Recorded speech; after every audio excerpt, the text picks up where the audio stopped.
जब आपने जॉब छोड़ी, मुश्किल डिसीजन रहा होगा कि फैमिली के लिए भी कि आप जॉब छोड़ रहे हो, तो कैसे फैमिली को कन्विंस किया? वाइफ ने हमेशा यही बोला, जो आपका दिल करता है करिए, घर की रोजी रोटी चलती रहेगी। इस बात को बोलते हैं, गर्ल्स एजुकेशन को काफी एम्फेसिस करते हैं और उसके लिए कर भी रहे हैं। Why girls? आपको नहीं लगता कि बॉयज भी उतने इम्पोर्टेंट है?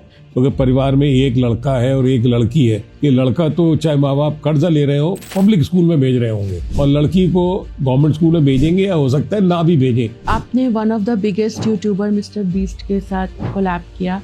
How was your experience? It was just amazing, और इस चीज़ को बहुत स्ट्रांगली बिलीव करता हूँ कि today the world is all about networking and collaboration. पूरा उन्होंने शूट किया, वो 13 मिनट का एक वीडियो बनाया है जिसको कि ऑलमोस्ट अभी तक 28 मिलियन व्यूज हो चुके हैं उसके। सबसे उसके ऊपर उन्होंने ऑलमोस्ट बिग अमाउंट जो है उद्यान केयर को एज ए डोनेशन भी दी। तो बच्चों से ये सवाल पूछिए कि आपकी जो भी वेल्थ है, चाहे वो 50 लाख हो या 50 करोड़ हो, उसमें उनको कोई हिस्सा चाहिए क्या? और अगर बच्चे का जवाब है कि हाँ हमें चाहिए, इसका मतलब आपने बच्चे की परवरिश सही से नहीं की, आपने बच्चे को अपाहिज बनाया। रिकॉर्ड हो रहा है क्या?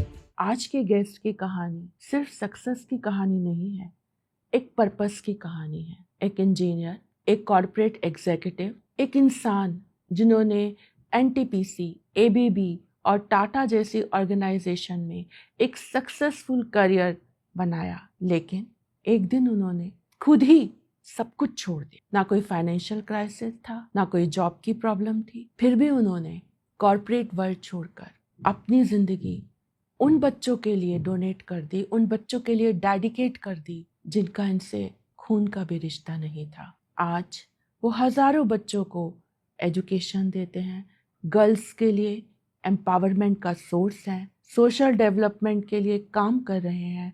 उन्होंने 27 आईटी सेंटर्स को एस्टैब्लिश किया, 1.56 करोड़ रुपए से ज़्यादा डोनेशन किया और उन्हें रैक्स करमवीर ग्लोबल अवार्ड से भी रिकॉग्नाइज किया गया। तो आज हम जानेंगे एक सक्सेसफुल कॉर्पोरेट प्रोफेशनल के अंदर सोशल वर्कर का जन्म कैसे हुआ।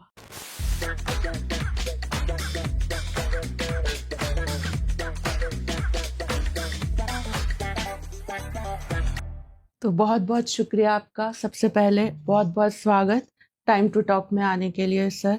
और इतना कुछ है आपके लिए कि मैं समझ नहीं पा रही हूँ कि शुरू कहाँ से करूँ। जितना पढ़ रही हूँ आपका, जितना आपके बारे में जान रही हूँ, लग रहा है कि क्या पूछूं और क्या ना पूछूं। बहुत ही इंस्पिरेशनल जर्नी, और ये इंस्पिरेशन मुझे भी अंदर से बार बार आ रही है कि दुनिया शायद इसलिए चल रही है कि आप जैसे लोग हैं, ऐसा मेरा मानना है आपको पढ़ने के बाद। भारती जी फॉर योर ओपनिंग रिमार्क्स। लेकिन मैं सबसे पहले, आप आगे कोई सवाल पूछें तो उससे पहले मैं सबसे पहले ग्रैटिट्यूड दूंगा उस प्रभु का जिसने मुझे इतनी सुंदर जिंदगी जीने का अवसर दिया। उसके बाद मैं ग्रैटिट्यूड दूंगा अपने पेरेंट्स के लिए, जो खैर इस दुनिया में तो अब नहीं है, लेकिन कहीं ना कहीं उनकी निगाह मेरे पे है, नज़र मेरे पे है, और उनकी वजह से ही मैं आज जो भी कुछ हूँ, सारा कुछ श्रेय मैं अपने पेरेंट्स को देता हूँ। और ग्रैटिट्यूड मेरा 2 महिलाओं के लिए और है। उसमें सबसे पहले मेरी वाइफ या गॉडेस, जिसे मैं हमेशा रिफ़र करता हूँ, डॉक्टर सुनीता शर्मा, कि जिनका हमेशा मेरे साथ सहयोग रहा है और हम लोग साथ से साथ कदम मिला के चले हैं। और एक और महिला है जो ग्रैटिट्यूड के हकदार हैं, वो हैं doctor Kiran Modi, founder of उद्यान केयर, जो एनजीओ है जिसके साथ मैं 17 साल से सेवा दे रहा हूँ। तो उनका भी बहुत बहुत आभार है कि उन्होंने और मेरी वाइफ को स्वीकार किया इस संस्था में सेवा देने के लिए। एक सक्सेसफुल कॉर्पोरेट प्रोफेशन को छोड़कर एक सोशल वर्कर का जन्म कैसे हुआ? कैसी क्या जर्नी है आपकी उद्यान तक आने की, मैं ये जानना चाहूँ। So Bharti, thank you for this question. और ये सवाल सभी के मन में आता है जब भी मैं किसी के साथ बैठता हूँ। तो इसका थोड़ा सा इतिहास में जाएंगे। मैं जैसे आज टुडे आई एम 66, तो मैं 30 साल पहले करीब 36 साल का था, और मैं उस वक्त एबीबी, आसिया ब्राउन बोवरी, एक स्वीडिश मल्टीनेशनल है इलेक्ट्रिकल इंजीनियरिंग कंपनी। मैं प्रोफेशन से इलेक्ट्रिकल इंजीनियर हूँ। तो मैं एक विज़िट में कलकत्ता गया, और शाम को मुझे कुछ समय मिला तो कलकत्ता में मैं मदर टेरेसा की मिशनरीज ऑफ चैरिटी में, उस वक्त मुझे कुछ आइडिया भी नहीं था क्या एनजीओ क्या होता है क्या नहीं होता है। तो ऐसे ही किसी ने बताया कि वहाँ हम शाम को जाके देख सकते हैं। तो मैं वहाँ गया और करीब I spend about 30 minutes there. और वहाँ का जो मैंने पूरा एक माहौल देखा, जिस तरीके से लोगों को सेवा करते हुए देखा, तो वो एक मेरे लिए बहुत एक हृदय विदारक भी बोलूँगा या हृदय को टच करने वाली चीज़ रही। और तब मुझे रियलाइज़ हुआ कि ये जो मनुष्य जीवन है, इसका कोई रियल पर्पस क्या है। तो वो एक सोच शुरुआत वहाँ से हुई।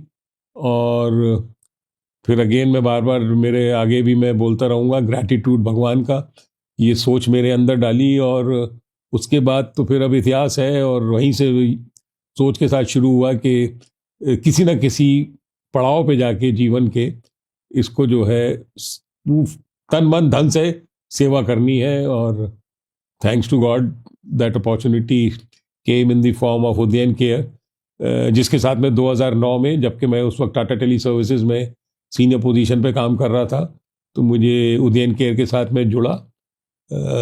और 2009 से 2013 तक पार्ट टाइम वॉलंटियरिंग मैं टाटा टेली सर्विसेज में काम कर रहा था उस वक्त।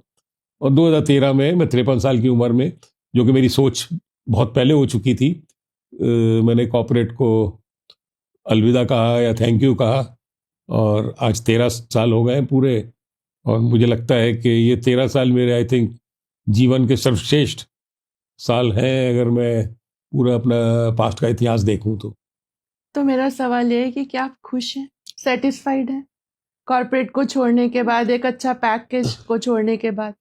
हाँ, मतलब अगर मैं पैकेज की बात करूं, और मैं कोई इसमें शर्म की बात नहीं है, जब मैंने 53 में छोड़ा 2000 ये अपना 53 साल की उम्र में 2013 में, तो मेरा उस वक्त जो कॉस्ट टू कंपनी होती है वो 48 लैक्स थी। तो मैं ओपनली बता रहा हूँ।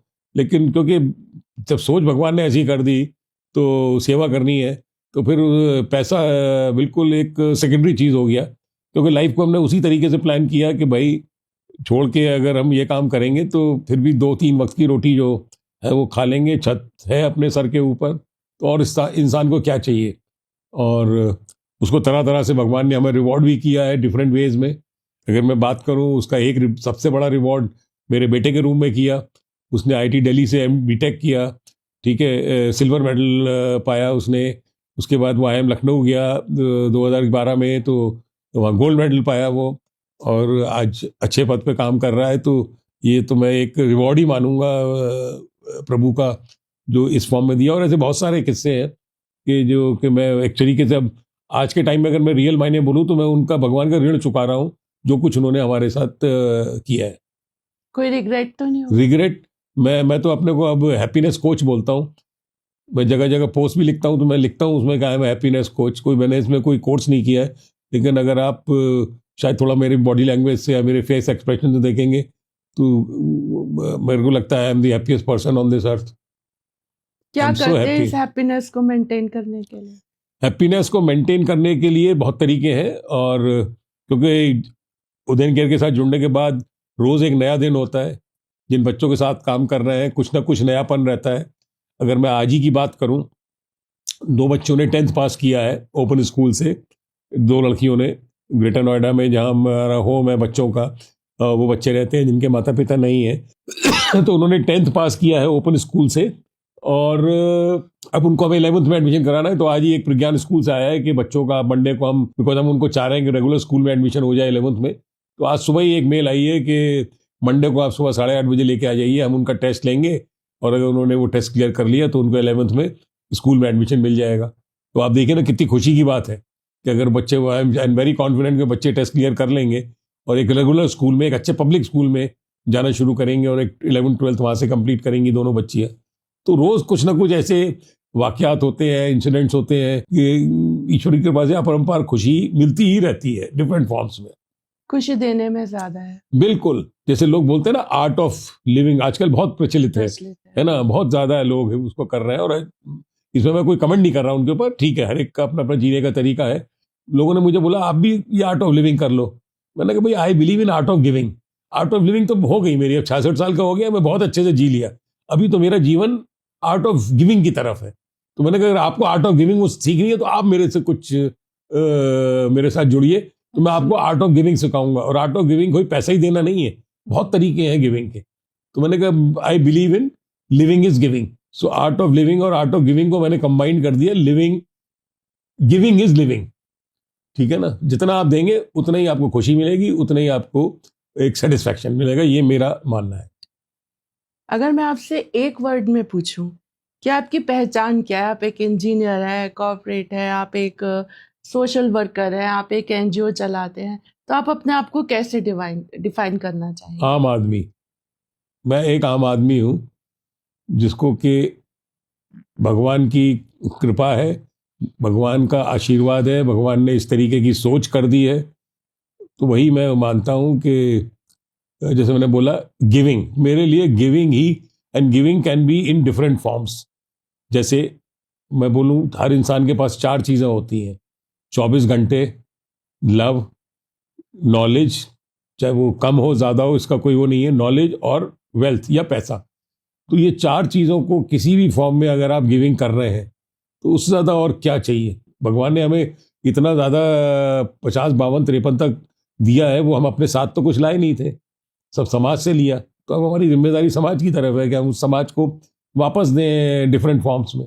सो I believe in giving giving giving whatever way I can, और उसी लिए आज हम यहाँ बैठे हैं। जब आपने जॉब छोड़ी तो सबसे मुश्किल डिसीजन रहा होगा कि फैमिली के लिए भी, कि आप जॉब छोड़ रहे हो, तो कैसे फैमिली को कन्विंस किया आपने? देखिए, मेरे फादर की 1991 में एक रोड एक्सीडेंट में डेथ हुई, तो मैं और वाइफ 34-35 साल मदर के साथ रहे, और बेटा भी था उस वक्त छोटा। इस जो भी डिसीजन हमारे हुए हैं उसमें मैं सबसे ज़्यादा बोलूँगा कि वाइफ का और साथ में मदर का इतना ज़्यादा सहयोग रहा है। वाइफ ने हमेशा यही बोला, जो आपका दिल करता है करिए, आपको हमें एक जीवन मिला है, आपको जो करना है करिए, घर की रोजी रोटी चलती रहेगी। तो सवाल रोजी रोटी का नहीं था, वो तो जब मैंने 36 में ये सोच हुई और 53 में छोड़ा, तो मैंने अपने जो भी लिमिटेड फाइनेंसेस थे उस हिसाब से प्लान किए कि उसके आगे ज़िंदगी में रोटी चलती रहेगी। क्योंकि जब एक सोच आ गई है तो आदमी प्लान भी उसी हिसाब से करता है। तो इसलिए मुझे लगता है कि वाइफ का और मदर का जो है, लेट मदर का बहुत बड़ा हाथ है। और आगे हम अपनी किताब का भी जिक्र करेंगे तो उसमें बताऊंगा कि किस तरीके से मदर ने सहयोग किया हमारी इस जर्नी में। आप हमेशा स्ट्रांगली इस बात को बोलते हैं, गर्ल्स एजुकेशन को काफी एम्फेसिस करते हैं और उसके लिए कर भी रहे हैं। Why girls? आपको नहीं लगता कि बॉयज भी उतने इम्पोर्टेंट है एजुकेशन के लिए? नहीं नहीं, बिल्कुल। मैं तो, education is something which is required for everyone, हर एक के लिए चाहिए समाज में। लेकिन आज उदयन केयर जिस कम्युनिटी या जिस सोसाइटी के साथ काम कर रहा है, वो काम कर रहा है अंडर प्रिविलेज और या इकोनॉमिकली वीकर सेक्शन के बच्चों के लिए या गर्ल्स के लिए। और हम अगर थोड़ा सा अपने आसपास देखें तो आज भी जो एक पैट्रियार्कल सिस्टम है वो अभी भी थोड़ा प्रचलित है। अगर परिवार में, बिल्कुल। और मैं बात कर रहा हूँ थोड़ा सा इकोनॉमिकली वीकर सेक्शन वालों की, तो अगर परिवार में एक लड़का है और एक लड़की है तो ऐसे आपको 85 केस मिल जाएंगे कि लड़का तो चाहे माँ बाप कर्जा ले रहे हो पब्लिक स्कूल में भेज रहे होंगे, और लड़की को गवर्नमेंट स्कूल में भेजेंगे, या हो सकता है ना भी भेजें, या 8वीं 10वीं तक पढ़ाएं, उसके बाद बोले भैया इसकी शादी करो, आगे फ्री करो। तो इसलिए हमारा शुरू से, और ऑर्गेनाइजेशन का भी यही ऑब्जेक्टिव था कि गर्ल्स के एजुकेशन पे फोकस करें, और ऑब्वियसली हमारी थॉट तो फुल्ली उससे अलाइंड थी। सो ये एक मेजर रीज़न है कि हम गर्ल्स एजुकेशन को सपोर्ट कर रहे हैं। क्योंकि आज भी इक्वालिटी इतनी नहीं है जितनी बिल्कुल। दिखाई देती है। वो एक लाइन खींची जाती है लड़के और लड़कियों के आज भी बीच आप में। देखिए, अगर आप स्टैटिस्टिक्स, मेरे पास इतना भी इमीडिएट आई कांट रिकॉल, लेकिन अगर आप स्टैटिस्टिक्स देखेंगे तो 10वीं के बाद girls drop out percentage is much more Then as boys. Compare to boys. तो इसलिए गर्ल्स को आगे लाना, या देश को डेवलप नेशन बनाना फ्रॉम अ डेवलपिंग नेशन, ये एक बहुत अहम रीजन है। बेसिकली वो और फैमिली के पिलर्स होती हैं। यस, अगर वो स्ट्रांग होगी तो नेचुरली फैमिली भी उतनी ही स्ट्रांग होगी।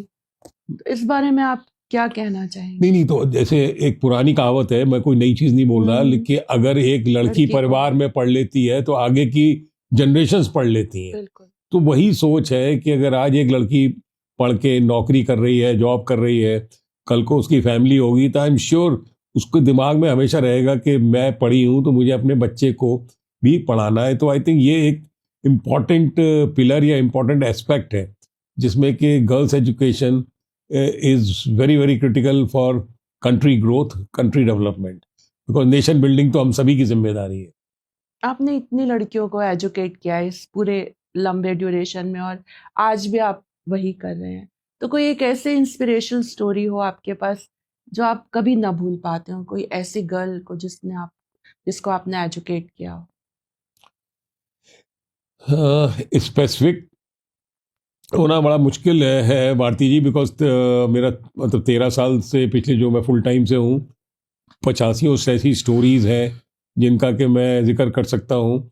और मैं अगेन रिफ़र करूँगा अपनी किताब को जो मैंने लिखी थी 4 साल पहले, विंग्स टू फ्लाई। तो उसमें भी कुछ बच्चों और गर्ल्स की स्टोरीज हैं। बट हाँ, यहाँ पे मैं एक पूजा करके एक बच्ची की स्टोरी ज़रूर शेयर करता हूँ आपसे, जो कि उदयन केयर में आई करीब 10 साल की उम्र में। Unfortunately she had lost her biological parents, और 10 साल की उम्र से आज she is almost now about 28-30। लेकिन यह है कि उसकी अगर जर्नी पे देखें तो उसने 12th किया डीपीएस ग्रेटर नोएडा से, फिर वो गलगोटिया यूनिवर्सिटी गई, उसने बैचलर इन सोशल वर्क किया। और एक सबसे बड़ा जो एक प्राउड मोमेंट हमारे लिए हुआ कि वो यूके की एक फेमस शिवनिंग स्कॉलरशिप है, ठीक है, उस शिवनिंग स्कॉलरशिप बहुत टफ कंपटीशन होता है उसका, और वो उसको स्कॉलरशिप मिली। वो 1 साल के लिए यूके गई और डेवलपमेंट स्टडीज़ पे उसने मास्टर्स किया, वापस आई, फिर कुछ साल कॉर्पोरेट में काम किया, और आज 2-3 साल से उसने अपनी एक एनजीओ क्लैन करके केयर लीवर्स एडवोकेसी नेटवर्क शुरू की है, और जिसमें वो उन बच्चों के साथ काम कर रही है, उन यूथ के साथ काम कर रही है जो 18 साल की उम्र में चाइल्ड केयर इंस्टीट्यूशंस या ऑर्फनेजेस जिसे बोलते हैं वहाँ से निकलते हैं, और उनकी कैसे ज़िंदगी को सुधारा जा सकता है वो काम कर रही है, और कई स्टेट्स में काम कर रही है।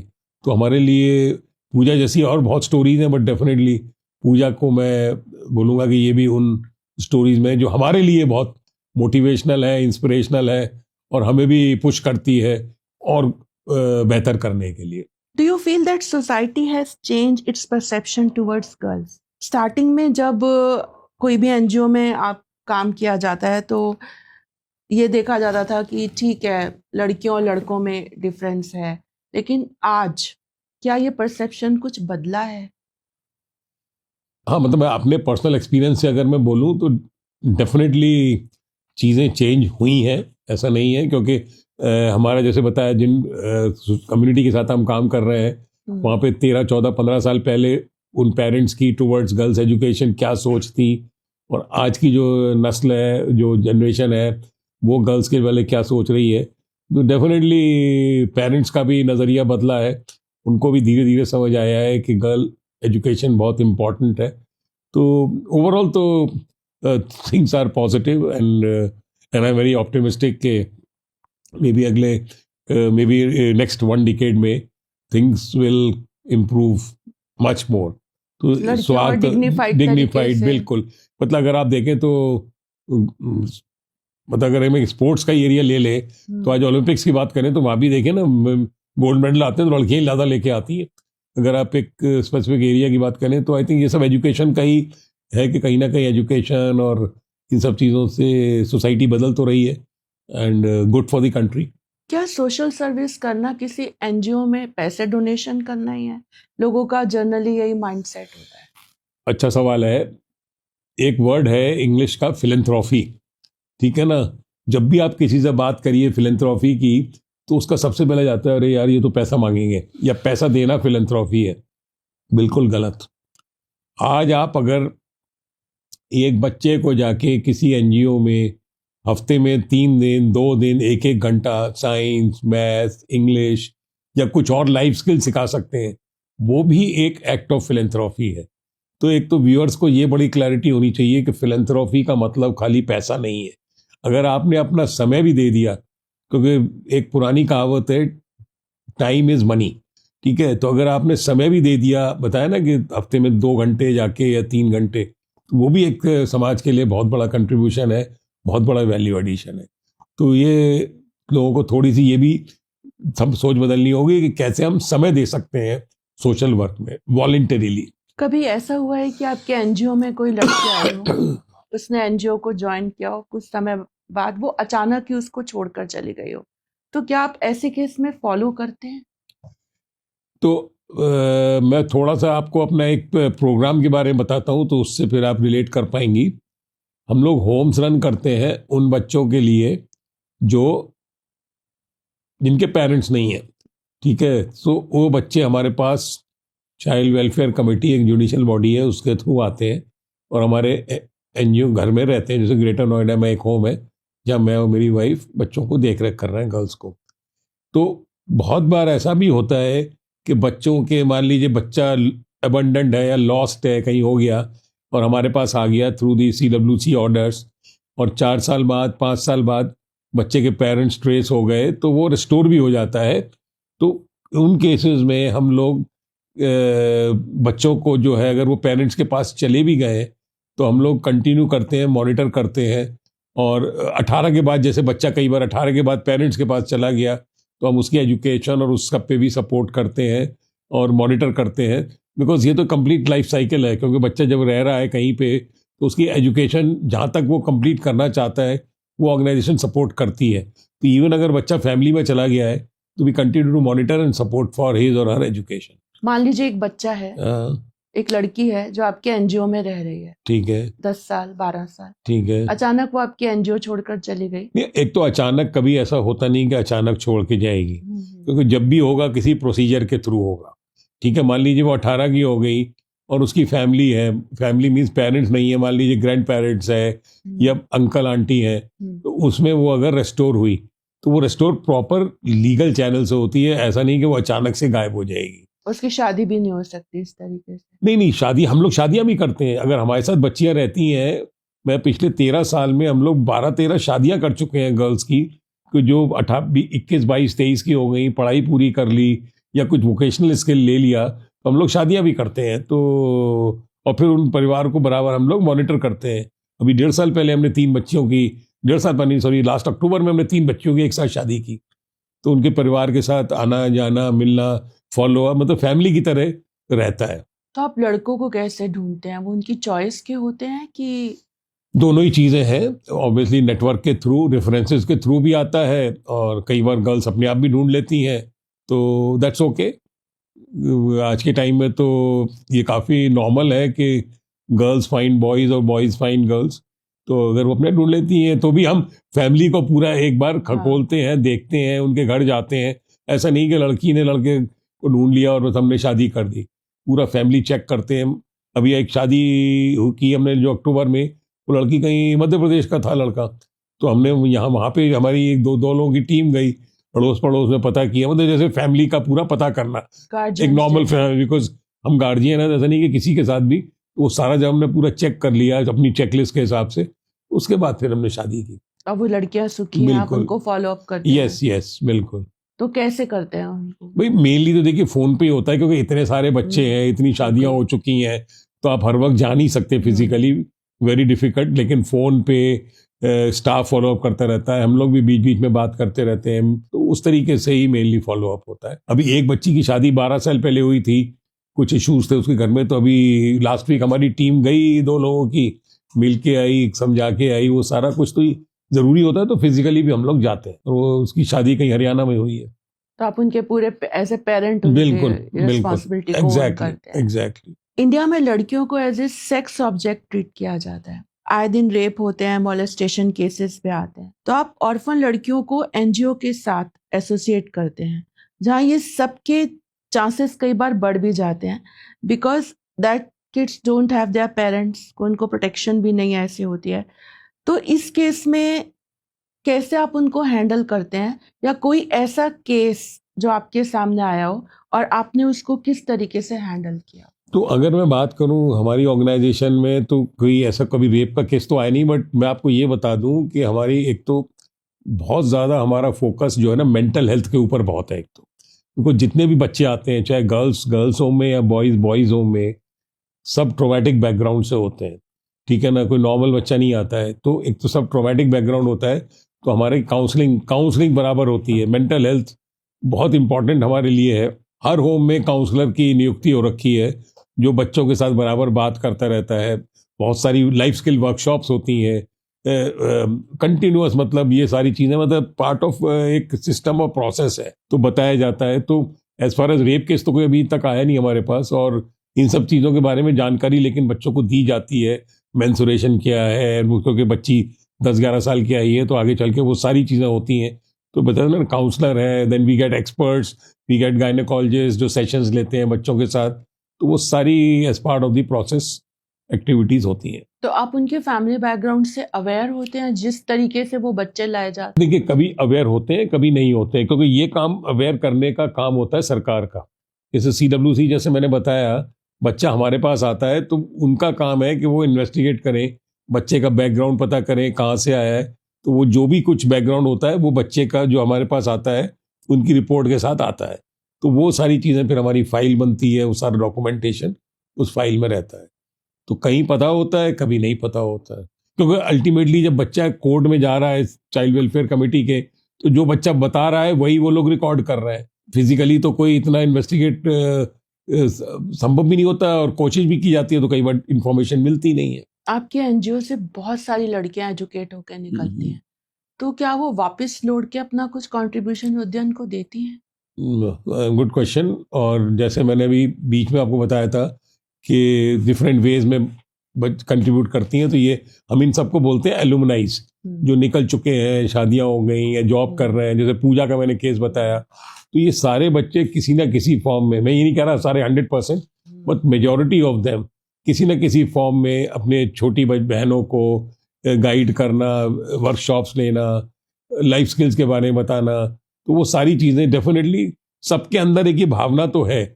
और जो जितना कर पाता है, समय देना है, कभी कभी थोड़ा बहुत पैसा भी देते हैं, but majority of them have this habit of giving back in some form. वो स्टेन को क्योंकि वो चीज़ें हम लोग थोड़ा सा, क्योंकि एज ए मेंटर या एज ए काउंसलर उनको बराबर जब वो हमारे साथ होते हैं तो बताते भी हैं कि खाली हमें एक पैसे रिसिपिएंट नहीं होना है, हमें एक पैसे मतलब एक गिवर भी होना है। किसी भी फॉर्म में आप कंट्रीब्यूट करना है आपको। जैसे पूजा का ही केस बताया कि उसने अपनी एनजीओ शुरू कर दी है, तो वो भी एक बहुत बड़ा फॉर्म ऑफ गिविंग है। आपने one of the biggest YouTuber mister beast के साथ कोलैब किया, how was your experience? It was just amazing, it was just amazing. और मैं इस चीज़ को बहुत स्ट्रांगली बिलीव करता हूँ कि today the world is all about networking and collaboration. ठीक है, अगर आप ये देखें तो मेरे यहाँ पे एक ये BNI का एक बिल्ला लगा हुआ है। BNI is a US based business network organisation, 76 countries में है, 3.5 लाख मेंबर्स हैं। तो मैं एक नोएडा में चैप्टर है उसका मेंबर हूँ 5.5 साल से। उसी चैप्टर के एक मेंबर मिस्टर गौरव बजाज ने 2024 में उनका कोई कनेक्ट रहा मिस्टर बीस्ट की टीम से। उनको पता था उदयन केयर कितना अच्छा काम कर रहा है, तो उन्होंने उनकी स्टोरी सुनाई मिस्टर बीस्ट की टीम को। वो लोग भी थोड़ा सा इंस्पायर हुए, तो उनकी टीम US से आई, पूरा उन्होंने शूट किया। वो 13 मिनट का एक वीडियो बनाया है जिसको कि ऑलमोस्ट अभी तक 28 मिलियन व्यूज हो चुके हैं उसके। सबसे उसके ऊपर उन्होंने ऑलमोस्ट बिग अमाउंट जो है उदयन केयर को एज ए डोनेशन भी दिया। सो वो हमारे लिए एक काफ़ी बड़ा एकम्प्लिशमेंट। और वही बोलते हैं ना कि जब आप कुछ अच्छा काम निकल करते हैं तो बहुत लोग जुड़ते हैं, अच्छे लोग जुड़ते हैं। और लोग, अब ये भी कितना बड़ा एक कंट्रीब्यूशन है उस BNI मेंबर का, गौरव बजाज का, जिसका मैंने नाम लिया। तो उनकी सोच ऐसी हुई कि भाई क्यों ना उदयन केयर की टीम के, और ये पहली बार उनकी टीम US से इंडिया आई थी आज तक। और उन्होंने कोई एक, जब वो आई थी तो उन्होंने कैलकाटा में भी एक NGO के लिए वीडियो बनाया, but that was the first time they came, so that was a great experience. आपने ये किताब लिखी है विंग्स टू फ्लाई, राइट? तो मैं जानना चाहूंगी कि इस किताब में क्या कंटेंट है, क्या आप हमारे व्यूअर्स को बताना चाह रहे हैं इस किताब के जरिए? सो ये किताब मैंने जुलाई 2022 में रिलीज की थी, और इस किताब में मेन कंटेंट है ब्रीफ तो अबाउट मेरा इनिशियल डेज और how I got inspired by my own father, he was a great giver. और उसके बाद इसमें सारा जर्नी है about the my journey with Udayan care, lot of stories about girls in this and inspirational stories हैं इसमें, बहुत सारे लेटर्स हैं बच्चों के कि how we added value in their life. और एक जगह पे मेरी मदर की, मतलब ये भी चीज़ ऐसी होगी शायद कि व्यूअर्स ना सुनी हो, मैंने बताया था 91 में मेरे फादर की रोड एक्सीडेंट में डेथ हुई, तो 2019 में मेरी मदर ने, उस वक्त करीब फादर की पेंशन आती थी, 25 लाख रुपया पेंशन का इकट्ठा हुआ था 2019 में।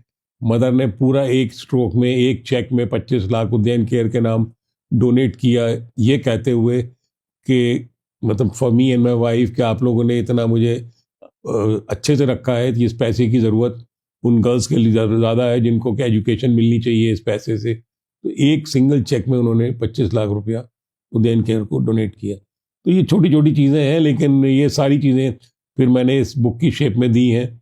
और just to share with viewers, ये ऑलमोस्ट 3,000 से ज़्यादा कॉपियाँ इसकी सेल हो चुकी हैं और अमेज़ॉन पे अवेलेबल है। और इसका जितना भी अभी तक मेरे को रॉयल्टी आई है, करीब 1.25 लाख रुपया, वो सारा का सारा उदयन केयर को डोनेट किया हुआ। और यही मेरा प्लेज था कि मैं जो भी पैसा आएगा उसको उदयन केयर में डोनेट किया जाएगा। तो ये है इस किताब की कहानी। 6 अक्टूबर 2024 सैटरडे था।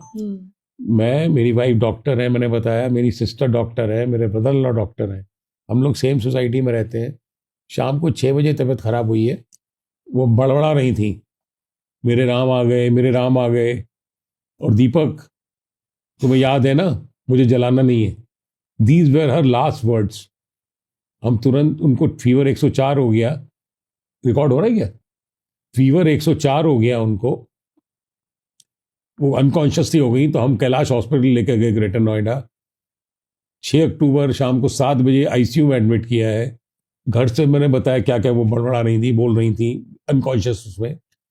8 तारीख सुबह 3 बजे, Monday, she breathed her last. And within 4 hours, since my wife works in Lady Hardinge, सारी हमने प्रिपरेशन की। और सुबह 9 बजे, as per my mother's last wish, we donated her entire body, because वो हमेशा कहती थी मेरी बॉडी को मेडिकल साइंस और रिसर्च के लिए डोनेट करना।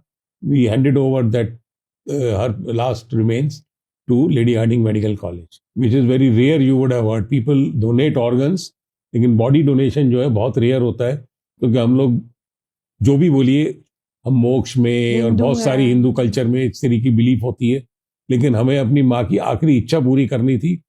और उसके पीछे उनकी सोच देखिए, उन्होंने 2017 में ये बॉडी डोनेशन का प्लेज किया हुआ था लेडी हार्डिंग में। और वही चीज़ वो बीच बीच में याद भी दिलाती थी कि भूलना मत, मैंने ये सब किया हुआ है।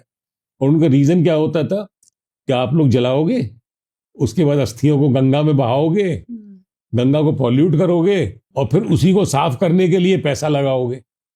तो उनकी सोच ये थी कि पॉल्यूट करना ही क्यों है पहली स्टेज पे, कि पहले गंदा करो फिर साफ करो। तो आप सोचिए उस, और my mother was only class 12th पास। और ये जो उन्होंने, मैंने पेंशन का भी जिक्र किया था, यही था कि मैं नहीं पढ़ पाई, लेकिन एटलीस्ट इस पैसे से जितने बच्चे पढ़ सकें उनकी पढ़ाई में सहयोग हो। सो ये एक ऐसी चीज़ है जिसके लिए हमें अपनी माँ के ऊपर बहुत फक्र है। हमने कोई क्रिमेशन नहीं किया। चौथे 5वें दिन हमने बस एक प्रेयर मीटिंग रखी, 250-300 लोग आए, कहाँ से आए हमें पता नहीं, लेकिन दैट वाज द समथिंग मैं ऑडियंस के साथ शेयर करना इसलिए चाह रहा हूँ कि अल्टीमेटली हमने माँ की सेवा बहुत की 34-35 साल, और आखिर में जो उनकी अंतिम इच्छा थी उसमें जो है हमने उनको बॉडी को हैंड ओवर किया for medical science and research. एक रैपिड फायर राउंड आपके साथ करेंगे सर। डोनेटिंग मनी और डोनेटिंग सर्विसेज? बोथ। हाउ? सेवा तो आप टाइम दे रहे हो, तो वो सर्विसेज हो गई आपकी, टाइम दे रहे हैं। और मतलब मैं अपनी बात कर रहा हूँ तो यस, हम लोग जो मदर ने एक ट्रेंड शुरू किया, हाँ, इससे मैं आपको एक चीज़ पे लेके चलता हूँ। There is an organisation called living my promise. ठीक है, अगर व्यूअर्स चाहें तो livingmypromise.in को गूगल कर सकते हैं। ये एक मूवमेंट शुरू हुआ था 2018 में by one Mr Venkat Krishnan. ठीक है, उसमें करीब 190 लोगों ने करीब उसमें प्लेज किया हुआ है that either during their lifetime or after our death, at least 50% of our net worth will go to a charity of our choice.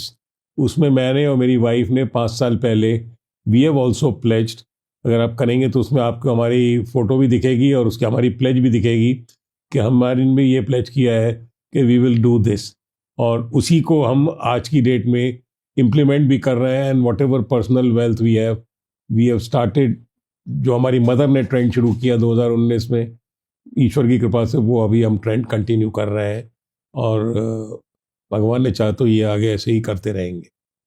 Fame और मेंटल पीस? मेंटल पीस, बहुत सेटिस्फैक्शन है, बहुत इनर पीस है, और शायद मैंने शुरू में भी बोला, best 13 years of my life. आपका बिगेस्ट रिग्रेट? बिगेस्ट रिग्रेट ये है कि भाई मैं 53 की उम्र में ये काम क्यों किया। मैं शायद और 5 साल पहले भी कर सकता था, जिंदगी ऐसे ही चलती, कोई फर्क नहीं पड़ता, बट ठीक है, दैट्स ओके। कोई बेस्ट मोमेंट आपकी लाइफ का जो आप एक बार दोबारा से एक्सपीरियंस करना चाहें? हाँ, तो बिगेस्ट मोमेंट मैं बताना चाहूँगा बिल्कुल, और ये मेरी गॉडेस से रिलेटेड है, मेरी वाइफ से रिलेटेड है, और मैं शुरू में शायद मिस कर गया, लेकिन मैं अभी आपको शेयर कर रहा हूँ। I am a proud husband of a doctor who reached the highest position in this country in the field of medical profession. अभी लास्ट मंथ ही जून में उन्होंने अपना टेन्योर कंप्लीट किया, where she was Director General Health Services, Ministry of Health. In 80 years of directorate, 1947 से directorate चल रहा है, she is only the second woman who has held this position in this country. तो वो एक मेरे लिए सबसे बड़ा, मैं तो बोलूँगा, प्राउड मोमेंट है, हैप्पीएस्ट मोमेंट है। और ये अगेन, क्योंकि शायद हम वुमेन एम्पावरमेंट पे काम कर रहे हैं, गर्ल्स के साथ कर रहे हैं, तो ये एक भगवान का तरीका था हमें रिवॉर्ड देने का, वाइफ को उस पोजीशन पे ले जाने का। जैसे मैंने बोला कि only the second women in 80 years of history, और उससे ऊपर नॉन ब्यूरोक्रेट के लिए कोई पोजीशन मेडिकल प्रोफेशन में नहीं है गवर्नमेंट ऑफ इंडिया में। सो आई थिंक बहुत बहुत proud and biggest moment for me. Biggest fear? Biggest fear सच तो सब, मुझे ऐसा नहीं कुछ लगता कुछ बिगेस्ट फियर है, बट मुश्किल है इसका जवाब देना। अगर आपको दोबारा लाइफ जीने का मौका दिया जाए, would you live it in the same way या कुछ चेंज करना? 200-500% मैं बताया ना। और अगली बार मैं जीऊँ तो मैं, और पहले 36 में अभी प्लान किया था, मैं सोच रहा हूँ 25 में प्लान हो जाए या 20 में प्लान हो जाए। तो I would love to live this life again and again and have goddess as my wife every time.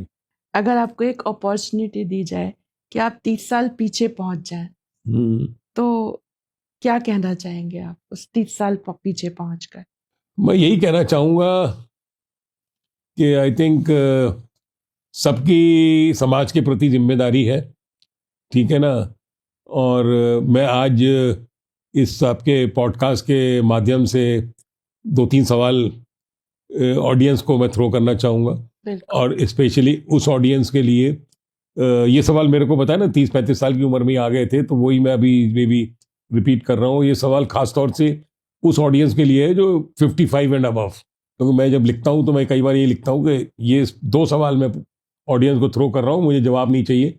मैंने ये सवाल अपने से पूछे थे करीब 20 साल पहले, मैंने जवाब ढूंढ लिए थे और मैं उनको इम्प्लीमेंट कर दिया। तो ये 2 सवाल हैं, ध्यान से सुनिएगा। पहला सवाल ये है, अपने बच्चों से पूछिए, बेटा हो या बेटी, क्योंकि आप 60 साल के हैं या 55 साल के हैं, तो बच्चा आपका 25 या 30 साल का होगा नॉर्मली। तो बच्चों से ये सवाल पूछिए कि आपकी जो भी वेल्थ है, चाहे वो 50 लाख हो या 50 करोड़ हो, उसमें उनको कोई हिस्सा चाहिए क्या? और अगर बच्चे का जवाब है कि हाँ हमें चाहिए, इसका मतलब आपने बच्चे की परवरिश सही से नहीं की, आपने बच्चे को अपाहिज बनाया।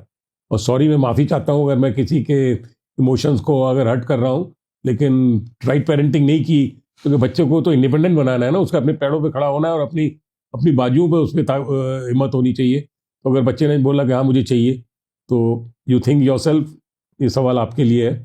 और दूसरा सवाल, मैं अगेन बच्चों से पूछिए आप, ये बच्चे से ना भी पूछिए तो मैं आपसे पूछ रहा हूँ कि व्हाट हैज़ बीन, आज आपके पास सपोज 2 करोड़ है, तो what has been the contribution of your children in creation of that 2 crore.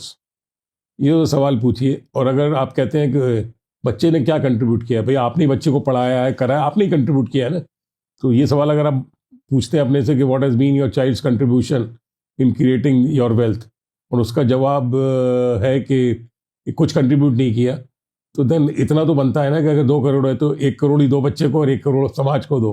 तो ये मेरे कुछ 2 सवाल हैं, अनकंफर्टेबल क्वेश्चन है, मैंने इनके जवाब ढूंढ लिए। मैंने अपने बेटे से जब 12 साल पहले जब उसने जॉब शुरू किया पूछा, तो उसने बोला मुझे आपका एक पैसा नहीं चाहिए क्योंकि आपने मुझे पढ़ा दिया, कर दिया, ना whatever you want to do do. तो ये again I am repeating uncomfortable questions, but food for thought है व्यूअर्स के लिए। रेस्ट, जैसे आप जिंदगी जी रहे हैं जीते रहिए, खुश रहिए, be happy. Your understanding about women. भैया वुमेन के बारे में अंडरस्टैंडिंग, मैं माता वैष्णो देवी का बहुत भारी भक्त हूँ और मेरी सारी जो बोलते हैं ना कृपा वहीं से आती है। शायद मैं बुक में भी लिखा है मैंने एक अलग से, मैं पिछले 32 साल से 34 साल की उम्र में पहली बार मैं माता के दर्शन करने गया था। वो पहले दर्शन में मुझे ऐसी चमक नजर आई। आज वो दिन है, 1994 की बात कर रहा हूँ, 2026। मैं 32 साल से हर साल माता के दर्शन करने जाता हूँ, क्योंकि पहली बार में मुझे लग गया कि ये सुपर शक्ति है, और यही उसी के आशीर्वाद से जो भी कुछ आज हूँ मैं हूँ। अभी नवंबर में फिर जा रहा हूँ इस साल की ट्रिप के लिए। तो ये मेरे लिए, और बाकी वुमेन की बात कर रहे हैं, सरस्वती, दुर्गा, लक्ष्मी, तीनों ही महिलाओं का रूप है, तो इससे बढ़ के क्या है, और उसी को हमें नमन करना चाहिए। और आई थिंक मेरे हिसाब से अगर हम वुमेन को इज्जत देते हैं तो ये, मैंने अपने वाइफ का आपको केस बता ही दिया है कि शायद ये भगवान ने हमें उस रूप में अवार्ड किया। तो ऑलवेज रिस्पेक्ट वुमेन। और सबसे बड़ा रिश्ता जो माँ का होता है, माँ से बड़ा कोई रिश्ता नहीं होता। 5 things जो आप हमारी आज की जनरेशन को कहना चाहेंगे, जो उनको दिमाग में रखनी चाहिए हमेशा। 5 ऐसे लाइफ गिविंग मैसेजेस। सबसे पहला, क्योंकि मैं यंगस्टर्स के साथ काम कर रहा हूँ, यंग गर्ल्स के साथ काम कर रहा हूँ, मेरा पहला जो पॉइंट है, सबसे पहले हमें एक अच्छा इंसान बनना है, एक रिस्पॉन्सिबल नागरिक, एक रिस्पॉन्सिबल सिटीजन बनना है इस देश का। वो अगर हम बन गए, वो हमारी सोच अगर हो गई, तो फिर हम कुछ भी पा सकते हैं, कुछ भी बन सकते हैं। और उसके लिए, जैसे मैं यंगस्टर्स को स्पेशली इसके थ्रू एड्रेस कर रहा हूँ, 5 C's, कैरेक्टर, चरित्र बहुत इंपॉर्टेंट है इंसान का। देन कन्विक्शन, कुछ पाने के लिए अगर आपने सोचा है तो उस पर कन्विक्शन होना चाहिए, और उसको पाने के लिए अगला C, कमिटमेंट, कमिटमेंट होनी चाहिए, दृढ़ता होनी चाहिए। चौथा एक C है करेज, हिम्मत। आदमी को हिम्मत नहीं हारनी है। बहुत सारी अड़चने आती हैं लाइफ में, लेकिन गिर के उठना ही एक हिम्मत होती है, करेज होती है। और 5वां C है कर्टसी। कर्टसी का मतलब होता है विनम्रता। ठीक है ना, आदमी आप IAS बन जाए, कुछ भी बन जाए, लेकिन कभी भी सर ऊपर मत करके चलिए, हमेशा सर झुक के चलेंगे तो आप गिरेंगे नहीं, अदरवाइज गिरने का पूरा चांस है। तो एक तो ये मैं बोलूँगा कि एक अच्छा नागरिक बनिए। दूसरा, अपने जीवन में हफ्ते में 168 घंटे होते हैं, तो कम से कम उस 168 घंटे का अगर 1% हो जाता है, करीब 2 घंटा, 2 घंटा किसी भी समाज के काम में दीजिए जो आपके दिल को अच्छा लगता है। एनिमल्स के लिए, क्लाइमेट के लिए, एजुकेशन के लिए, वॉटेवर, स्पोर्ट्स के लिए। अगर आपको स्पोर्ट्स का शौक है, आप स्पोर्ट्स सिखा सकते हैं। बहुत सारी NGOs हैं जो स्पोर्ट्स पे काम कर रही हैं, तो वो आप एक कम से कम 2 घंटे हफ्ते में निकालेंगे, आपको बहुत इनर पीस मिलेगी। तीसरा, रिस्पेक्ट वुमेन, ये खास तौर से बॉयज़ के लिए है, रिस्पेक्ट वुमेन। ठीक है ना, क्योंकि जैसे नई चीज़ नहीं है, बट हमारे घर में भी सिस्टर्स हैं, मदर है, हम उनकी जैसे रिस्पेक्ट करते हैं, please respect women, very very important. फिर रिस्पेक्ट ऑफ पेरेंट्स, जिन्होंने आपको इस दुनिया में आपको लेके आए। माँ बाप की इज्जत हमेशा करिए, उनको कभी भी ऐसा फील नहीं आना चाहिए कि बेटा जो है या बेटी जो है हमारी इज्जत नहीं कर रहा है। तो please respect your parents. And आखिरी, follow all the rules regulations of the country. जो भी नियम कानून बने हैं उनको जो है 100% फॉलो करिए। मैं करता हूँ, कहीं गलती से अगर मिस हो जाए तो अलग बात है, but I try to follow. तो ये 4-5 चीज़ें हैं, आप करेंगे। और अगेन रिपीट, अच्छा नागरिक बनना सबसे इम्पोर्टेंट है। आपने मुझे बताया, जैसे जिक्र हो रहा था, कि आप मेडिटेशन करते हैं। तो वो मेडिटेशन आप कैसे करते हैं और क्या मांगते हैं आप? कैसे अटैचमेंट और डिटैचमेंट से आप हाँ, जुड़े तो हुए ये हैं? मैं पिछले करीब 4-5 साल से, तो मुझे स्पोर्ट्स खेलने का शौक है, तो मैं आज भी रेगुलर कोई ना कोई स्पोर्ट्स खेलता हूँ। जैसे आज भी टेनिस खेल के आया 1 घंटा। सो मैं हर दिन सुबह 10 मिनट मेडिटेशन करता हूँ, 10 to 12 मिनट्स। उसमें मैं एक तो गायत्री मंत्र चैंट करता हूँ, ओम भूर्भुवस्सुवः तत्सवितुर्वरेण्यं भर्गो देवस्य धीमहि धियो यो न प्रचोदयात्, ये चैंट करता हूँ। और उसके अलावा 4 चीज़ें मन मन में और चैंट करता हूँ। Don't worry, be happy, don't expect, be happy, let it go, be happy, and detach from all attachments, be happy. तो ये चीज़ें जो मैं बार बार बोलता हूँ, शायद 85 बार बोल लेता हूँ इन 10 मिनट में, ये पिछले जैसे 4-5 साल से कर रहा हूँ और मुझे बहुत ज़्यादा इससे इनर पीस भी मिली है और मैं प्रैक्टिकली भी ये बहुत चीज़ों से डिटैच हो गया हूँ। तो इसलिए ये भी अगेन भगवान ने ही सोच डाली, इस तरीके के थॉट्स डाले। So again and again gratitude to God for this wonderful thought process. सो एक और चीज़ जो मेरी थॉट प्रोसेस में आई है, पता नहीं पहले सुनी आपने या नहीं, जैसे अकाउंट्स में होता है ना, हर कंपनी अपनी बैलेंस शीट बनाती है साल के एंड में, फाइनेंशियल ईयर के एंड में, जिसमें डेबिट और क्रेडिट को बैलेंस करती है, ठीक है। तो उसी तरीके से मेरी जो अपनी सोच है कि why not have a balance sheet of life, ठीक है ना, लाइफ की बैलेंस शीट। क्योंकि बहुत कुछ हमने समाज से लिया होता है, 52 साल, 50 साल, 55 साल, कोई भी आप उम्र लगा लीजिए, हम लेते रहते हैं, ठीक है ना, डिफरेंट फॉर्म्स में लेते हैं जो हमारे अकाउंट में क्रेडिट होता रहता है, ठीक है। तो कहीं ना कहीं किसी अवस्था में जाके, चाहे वो 60 हो, 50 हो, 70 हो, जो भी हो, हमारी जिम्मेदारी है कि उसको फिर हम वापस समाज को दें, जिससे कि वहाँ भी लाइफ की बैलेंस शीट, अगर मैंने 100 रुपये किसी फॉर्म में समाज से लिए हैं 70 साल की उम्र तक या 80 साल की उम्र तक, अगर इतना जीवन है, तो क्या बाकी जो भी जीवन शेष है वो 100 रुपये वापस समाज में नहीं जाने चाहिए? मैं इसको स्ट्रांगली बिलीव करता हूँ, प्रोपोगेट करता हूँ और खुद प्रैक्टिस भी करता हूँ। तो मेरा मानना यह है कि अल्टीमेटली जब हम इस दुनिया को छोड़ के जाएं तो ये लाइफ की बैलेंस शीट भी बराबर हो कि भाई हमारे खाते में 100 रुपये आए थे और ये 100 रुपये हमने वापस समाज को दे दिए। तो ये भी मेरी एक अपनी सोच है और इस पर मैं खुद कंटिन्यूअसली, इस पे हम लोग प्रैक्टिकली, मैं और मेरी वाइफ काम करते हैं। हाँ, दूसरा एक और मैं जिस किताब का जिक्र करूंगा, जैसे मैंने विंग्स टू फ्लाई लिखी है, ये किताब आप लोग अगर देखें तो मैंने जो है अपनी इस किताब में को भी 3 हिस्सों में बांटा है। पहला हिस्सा लर्निंग फेज, जब हम स्कूल कॉलेज में होते हैं। दूसरा फेज अर्निंग फेज, जब हम नौकरी, बिजनेस या जो भी कुछ है तो हम काम कर रहे होते हैं। और तीसरा जो लाइफ का फेज है वो है रिटर्निंग फेज। अब वो आपके ऊपर है, रिटर्निंग फेज आपका 50 पे शुरू होता है, 60 पे होता है, 70 पे होता है। बट मेरा मानना ये है कि कहीं ना कहीं हमें जीवन में रिटर्निंग फेज में जाना चाहिए। वो ऑडियंस के ऊपर है, व्यूअर्स के ऊपर है, कब जाना चाहते हैं। मैं जो है इसमें 53 साल की उम्र में रिटर्निंग फेज में आ गया था। Thank you so much. बहुत बहुत शुक्रिया आपका टाइम टू टॉक में आने के लिए। मतलब सवाल तो बहुत सारे हैं, लेकिन ऐसा लगता है कि क्या पूछूं और क्या ना पूछूं शायद। थैंक यू भारती जी, आपने हमें इस लायक समझा और अपने इस चैनल पे बुलाया, तो मैं आपका तहे दिल से आभारी हूँ। Gratitude to you. एंड बस यही है कि इसे सुन के लोग जो है कुछ इंस्पायर हो सके। Thank you so much. अगर आपको ये एपिसोड पसंद आया है तो अपनी फैमिली और फ्रेंड्स के साथ ज़रूर शेयर कीजिए। हो सकता है ये कन्वर्सेशन उनकी लाइफ का एक टर्निंग पॉइंट बन जाए। ऐसे और इंस्पिरेशनल वीडियो देखने के लिए हमें लाइक कीजिए, हमारी वीडियो को शेयर कीजिए और सब्सक्राइब कीजिए। Thank you.